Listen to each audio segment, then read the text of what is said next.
Al Jazeera Podcast.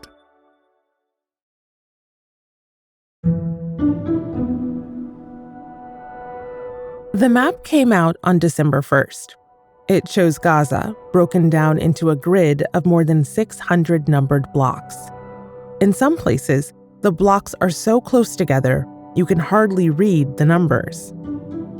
It was released by the Israeli army, said to be used for targeted evacuation warnings for areas facing intense bombardment. Israel will tell people to go to certain areas and bomb those areas anyway. We know that, and that's happened. More than 100 Palestinians have been killed in overnight Israeli strikes, and this brings the death toll since Saturday to more than 800. The map represents a trove of data that Israel has been collecting on Gaza for years. And we're learning just how much more data there is where that came from. Today, how and why all of it adds up to a staggering death toll of more than 15,000 Palestinians, according to the Ministry of Health in Gaza. I'm Malika Bilal, and this is The Take.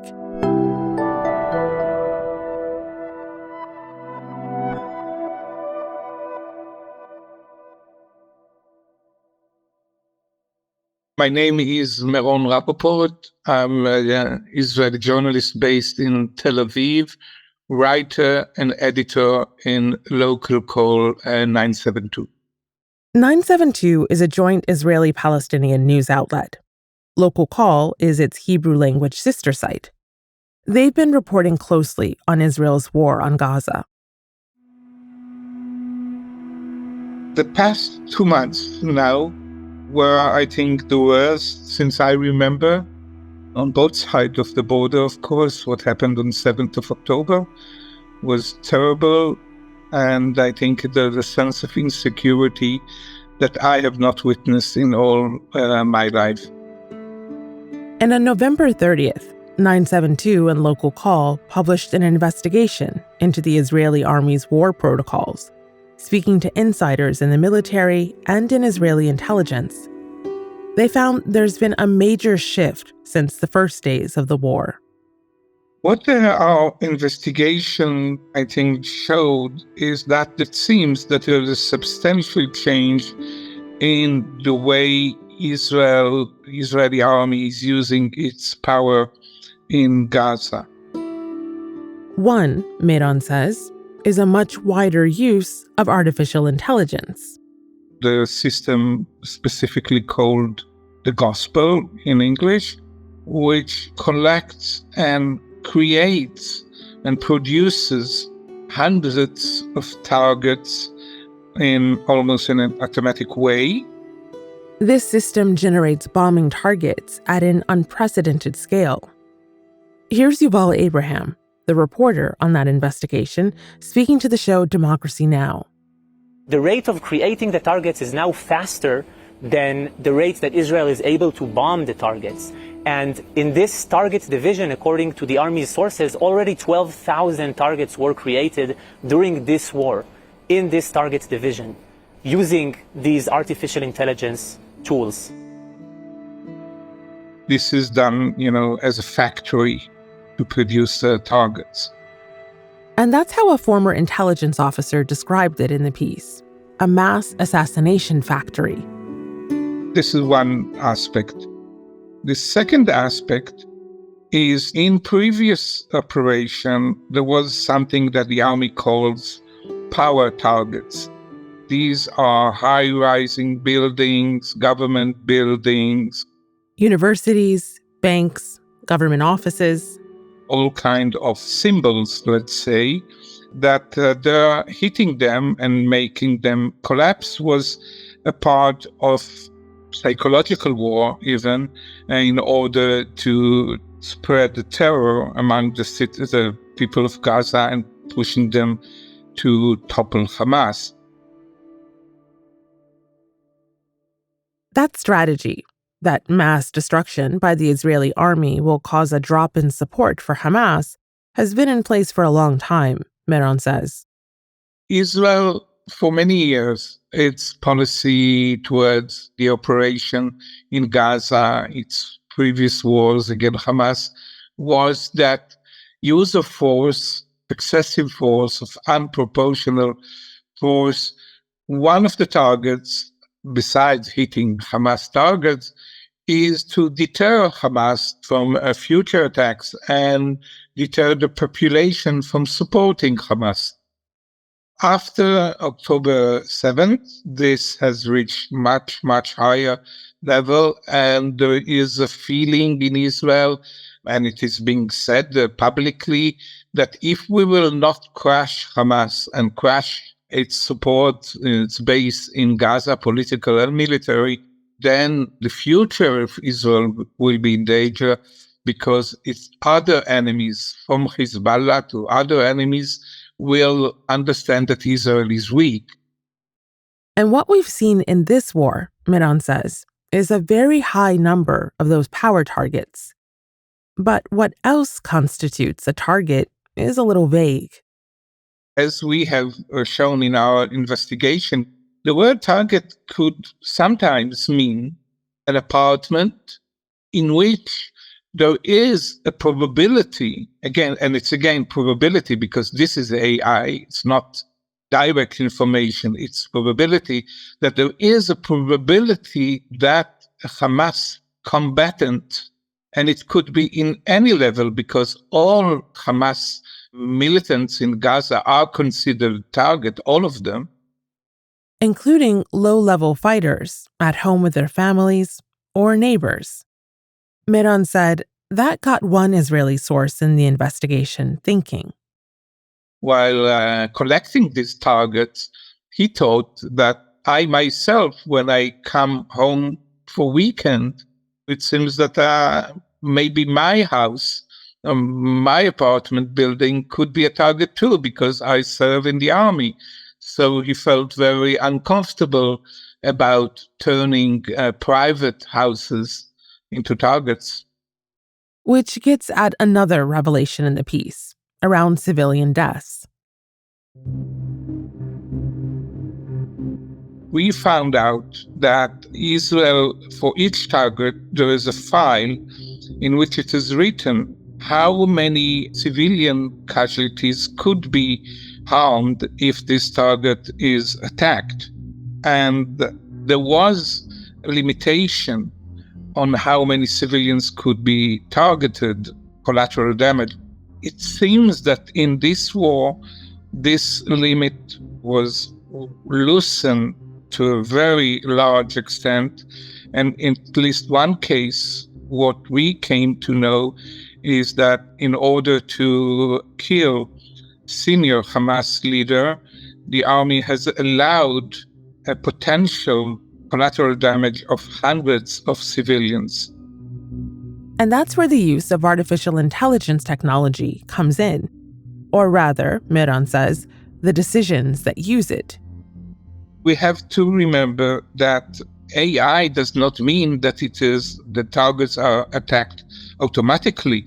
There is a human decision there, whether to accept the suggestion, so to speak, of the AI system or not. So the crucial thing here are the restrictions that were much more stricter, that's what it seems, and the much more loose restriction going up to hundreds really, so it seems, makes the difference. Meron says that because of censorship restrictions, it's impossible to know exactly how the Israeli army is using AI technology in warfare. But it is possible to get a general idea. You can say that it collects a lot of information from various sources about people and places and apartments and warehouses and all kind of things in Gaza and elsewhere, but in this case in Gaza, and gives them some kind of a grade. How important are they, and what certainty there is that there are Hamas people or Hamas warehouse or whatever in this place. It gives some kind of probability. this is how AI works. Sometimes, I think, as far as I understand, the operators themselves don't know exactly why. It's all kind of algorithms that even the operators themselves don't understand. But at the end, it gives them, let's say, 100 targets with, I don't know, 80-something percent probability that there are valuable target in this place. After the break, how the Israeli army is using artificial intelligence differently in the current war on Gaza.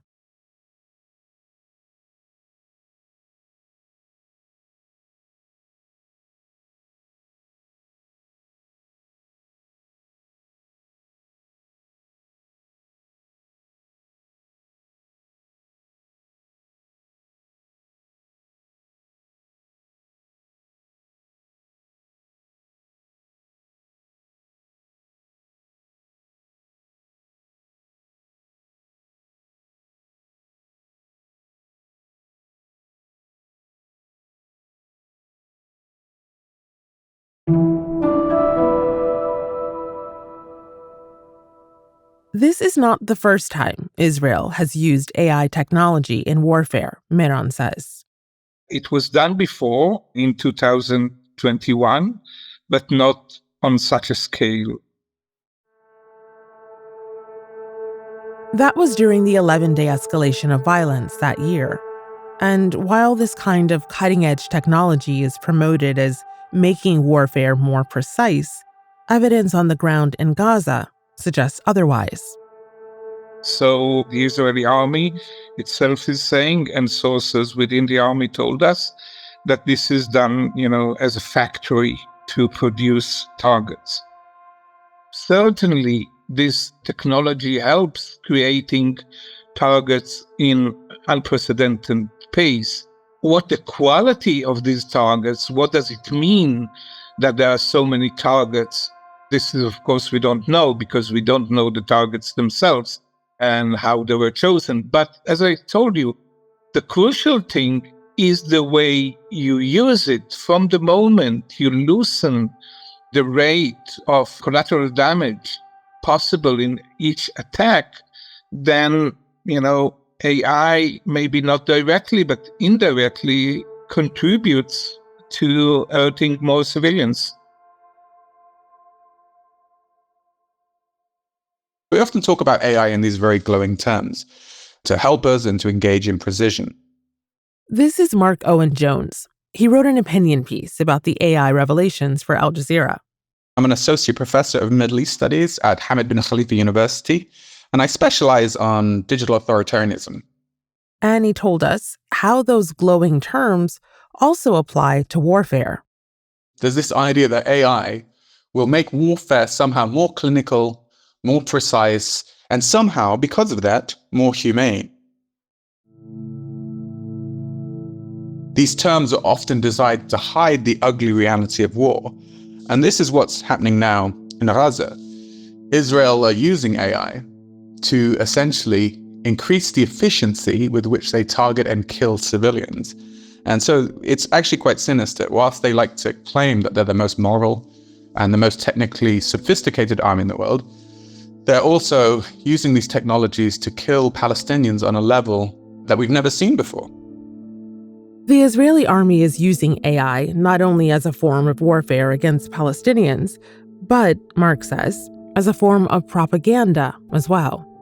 Why is it propaganda? Because it allows them to say, hey, look, we're technically advanced. The AI is used to do these precision strikes. These precision strikes are meant to minimize civilian casualties. We are acting in a way that's proportionate and in line with international law because we are taking care not to harm other civilians. And that gets back to the maps of Gaza that have been released.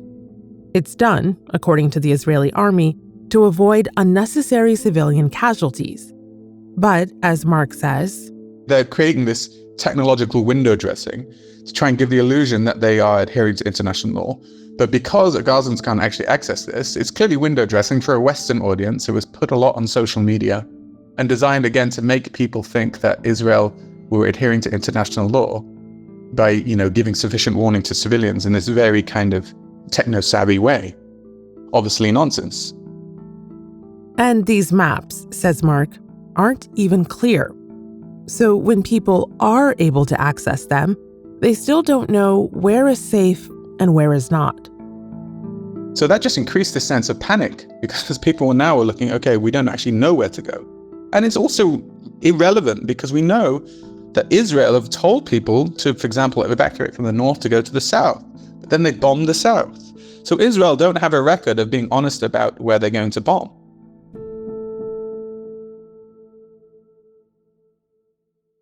As for the targets that are selected, Marc is looking at an aspect of AI technology we've seen outside of warfare as well: learned bias. These AI systems usually are based on learned knowledge, right? So they inherit the biases of people who create them. Now, this technology has most certainly been created by the Israeli military. And we know from previous bombings of Gaza and just the occupation in general that the Israeli military have been happy to kill civilians, right? So when they train this AI model, are they training it to select targets in the full knowledge that those targets will also include civilians? So there's this very scary kind of situation where they're outsourcing people's lives and people's destinies to a piece of technology that has probably inherited the ideology of occupation and extermination. And the fact is, and we've seen this in the rhetoric of officials and Israeli politicians, that the line between what they consider to be Hamas and Palestinians is probably very blurred. You don't call people human animals if you don't think they deserve a level of contempt. So I think that's what this technology is doing. And I think that's a really terrifying turn of events. We are seeing a state of affairs now where we know artificial intelligence is being used in a non-transparent way to select people for death and destruction by an army that we know have breached international law. And I think that is truly terrifying.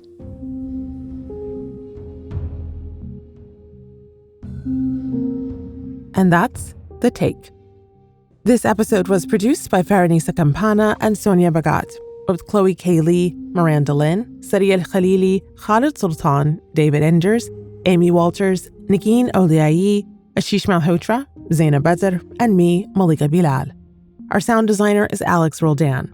Alexandra Locke is The Take's executive producer, and Ney Alvarez is Al Jazeera's head of audio. We'll be back.